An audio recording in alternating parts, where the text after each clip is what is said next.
हाय दोस्तों, deep tutorials के इस यूट्यूब चैनल पे आप लोगों का स्वागत है। तो अब हम लोग देखिए आज नया टॉपिक लेकर के आ गए हैं, हेलो एल्केन और हेलो एरीन। अब हम लोग हेलो एल्केन और हेलो एरीन को एकदम डिटेल में टॉपिक वाइज डिस्कस करेंगे। तो जैसा कि आपको पता है, यूपी बोर्ड का जो सिलेबस है और सीबीएसई बोर्ड का सिलेबस है, ये दोनों लोगों का सिलेबस एकदम सेम है। बस फ़र्क यहाँ पर आ जाता है कि जो सीबीएसई बोर्ड में पैटर्न है वो 2 पार्ट में डिवाइड कर चुका है। तो उनका करीब एग्ज़ाम आपका दिसंबर में है, यही करीब 9 दिसंबर के आसपास से स्टार्ट है। तो उनके एग्ज़ाम में ऑर्गेनिक केमिस्ट्री से क्या क्या टॉपिक आने वाला है इसका मैं आपको जानकारी दे देता हूँ। तो इसमें ऑर्गेनिक केमिस्ट्री में आने वाला है halo alkane, hello arene, alcohol, phenol, ether आएगा। उसके बाद बायोमोलिक्यूल, यानी ऑर्गेनिक केमिस्ट्री से बस 3 चैप्टर आने वाला है। अब बाकी हमारा इनऑर्गेनिक फिजिकल रहेगा।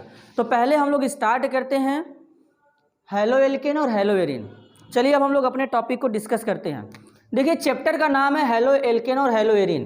तो पहले हम लोग समझते हैं कि हेलो एल्केन और हेलो एरीन का मतलब क्या होता है। अब इस चैप्टर में 2 टॉपिक दिया है, एक है हेलो एल्केन, दूसरा है हेलो एरीन। तो पहले हम लोग हेलो एल्केन वाले टॉपिक को उठाएंगे, उसके बाद हेलो एरीन को पढ़ लेंगे। तो हेलो एल्केन को अब हम लोग उठाते हैं पहला टॉपिक। तो अगर देखिए हेलो एल्केन को 2 पार्ट में तोड़ा जाए तो ये टूटेगा हेलो प्लस एल्केन, ये 2 पार्ट में टूटेगा। ये लिखा गया हेलो एल्केन, हेलो एल्केन।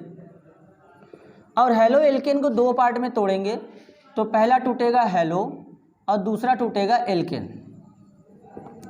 अब देखिए आपको नाम से पता चल रहा होगा, हेलो का मतलब होता है हेलोजन, हेलोजन। अब जो हेलोजन होता है इसको एक्स से दिखाते हैं। अब एल्केन जो होता है, एल्केन का मतलब होता है हाइड्रोकार्बन। अब आखिरकार हाइड्रोकार्बन क्या होते हैं?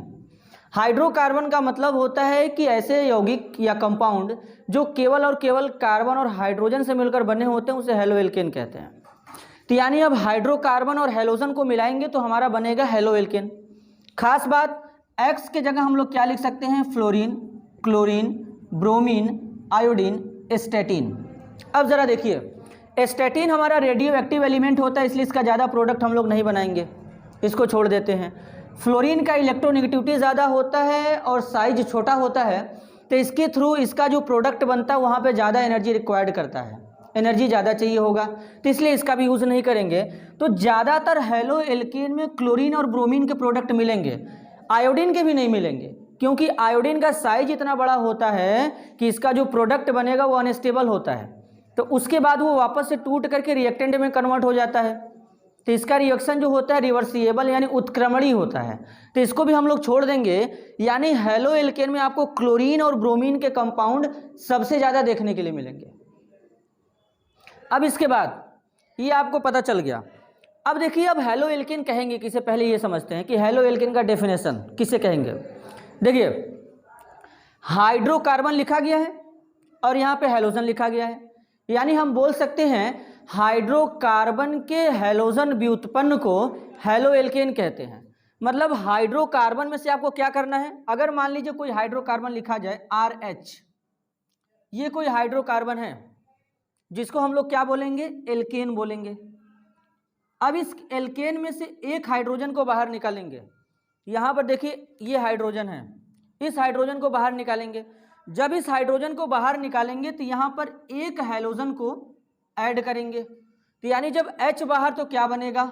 RX बनेगा। इसी RX का नाम रहेगा हेलो एल्केन, हेलो एल्केन बनेगा। हेलो एल्केन का दूसरा नाम होता है एल्काइल हैलाइड, एल्काइल हैलाइड, जिसको हम लोग एल्किल हैलाइड भी लिखते हैं, एल्किल हैलाइड। ये देखिए आपका पता चल गया। तो यानी इसका लैंग्वेज तो हम लोग आसानी से लिख सकते हैं कि हाइड्रोकार्बन, हाइड्रोकार्बन के हेलोजन व्युत्पन्न को, हेलोजन व्युत्पन्न को हेलो एल्केन कहते हैं। ये आप एग्जाम में लिख सकते हैं कि the halogen derivatives of hydrocarbon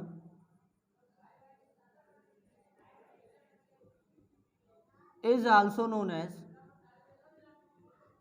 haloalkane. The general formula of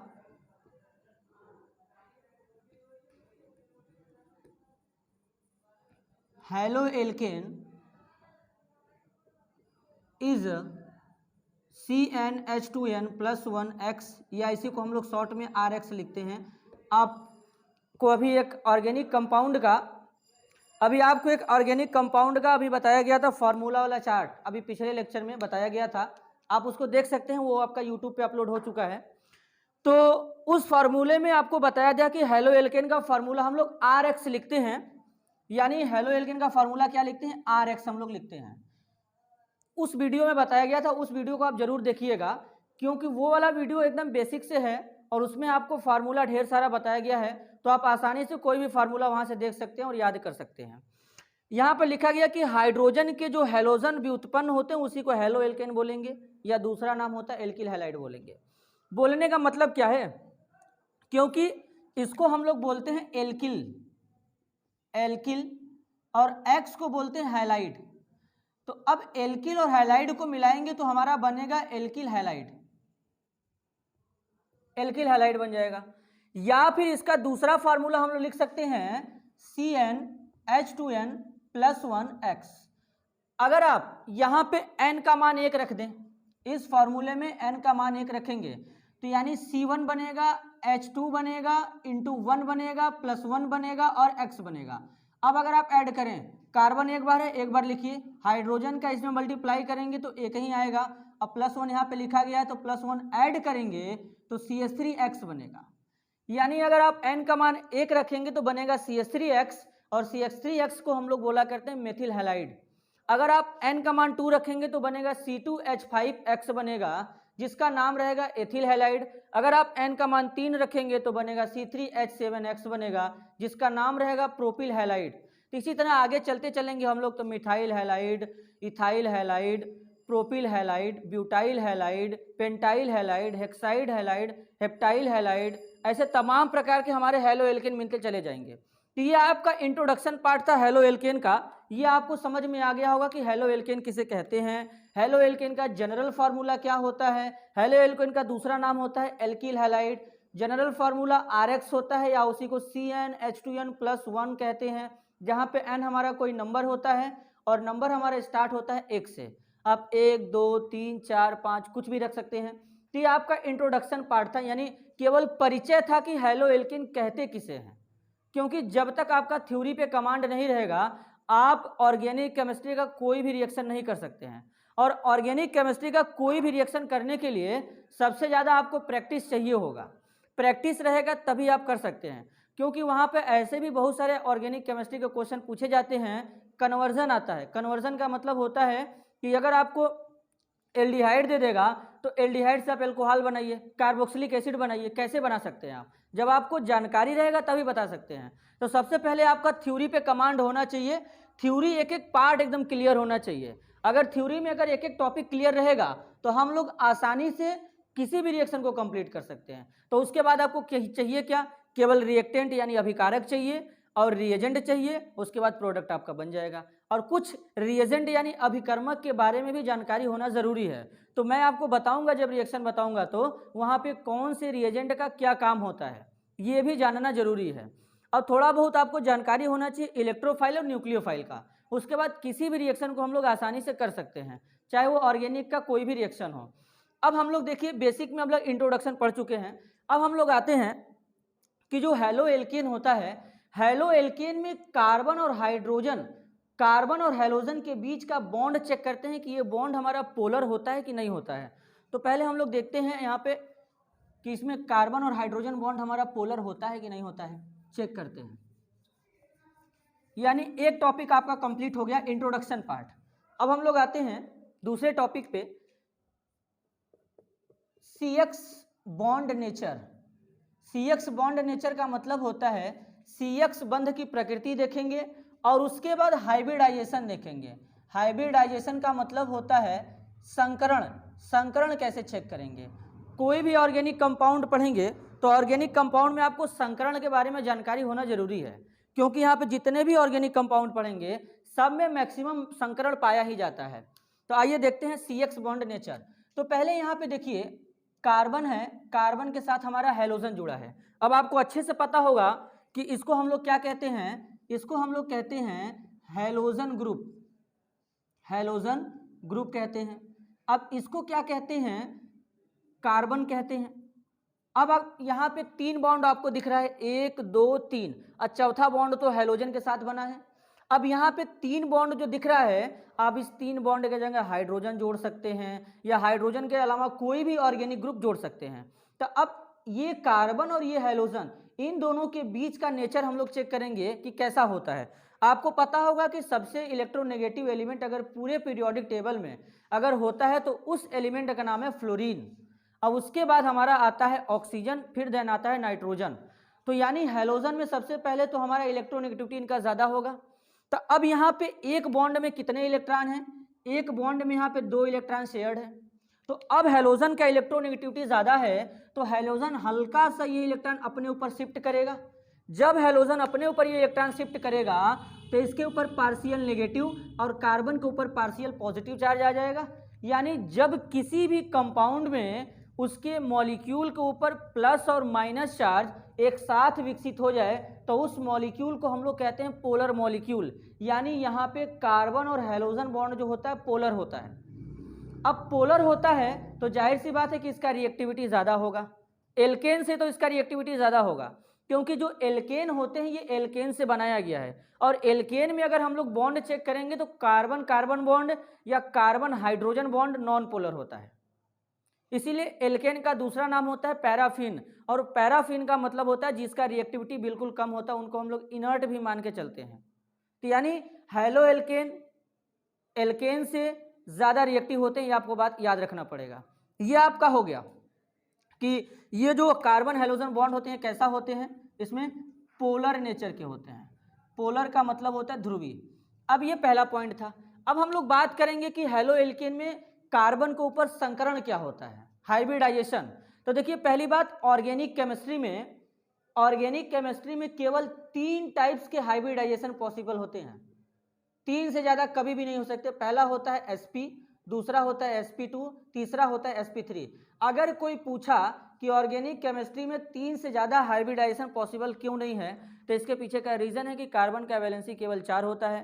carbon 4 bond बनाएगा और 4 बॉन्ड से ज़्यादा बना नहीं सकता, इसीलिए हाइब्रिडेशन हमारा 3 ही पॉसिबल है। लेकिन अब अगर यही इनऑर्गेनिक केमिस्ट्री में पढ़ते या कोऑर्डिनेशन केमिस्ट्री में पढ़ते तो वहाँ पे हाइब्रिडेशन sp होता है, sp2 होता है, sp3 होता, sp3d होता, sp3d2 होता, sp3d3 भी हो सकता था। लेकिन यहाँ पे इतने ही होते हैं। तो यानी जब कभी भी, अब हाइब्रिडेशन निकालने का आपको टेक्निक यहाँ पे बता दिया जाता है कि एक होता है स्टेरिक नंबर, ये किसके सम में आता है, यहाँ पे आप लिखिए sigma bond plus lone pair. अब आप कहीं भी अगर स्ट्रक्चर बना है, ये फार्मूला हर जगह वैलिड है, आप कहीं लगाइए, इनऑर्गेनिक ऑर्गेनिक काम करेगा। अब सिग्मा बॉन्ड किसी भी मॉलिक्यूल के अंदर टोटल सिग्मा बॉन्ड कितने हैं ये आप कैलकुलेट करिए, और उसके बाद लोन पेयर कितने हैं ये कैलकुलेट करिए। सिग्मा बॉन्ड और लोन पेयर को जोड़ने पे जो नंबर हमको मिलेगा, यानी जोड़ने पे अगर नंबर हमको 2 मिलता है तो उसमें हमारा संकरण बनेगा sp2। Sigma bond lone pair को जोड़ने पर अगर 3 नंबर मिलेगा तो संकरण बनेगा sp2, और सिग्मा बॉन्ड और लोन पेयर को ऐड करने पर अगर नंबर 4 आता है तो हाइब्रिडाइजेशन बनेगा sp3। और ऑर्गेनिक केमिस्ट्री में इससे ज़्यादा हाइब्रिडाइजेशन पॉसिबल नहीं होते हैं, ये आपको पता होना चाहिए। अब बात है कि सिग्मा बॉन्ड के कैसे पता करेंगे। तो देखिए अगर हमारा 2 एटम रहे, एटम ए है एटम बी है, अगर 2 एटम के बीच में कभी भी सिंगल बॉन्ड रहेगा तो वो हमेशा आंख बंद करके सिग्मा बॉन्ड होगा।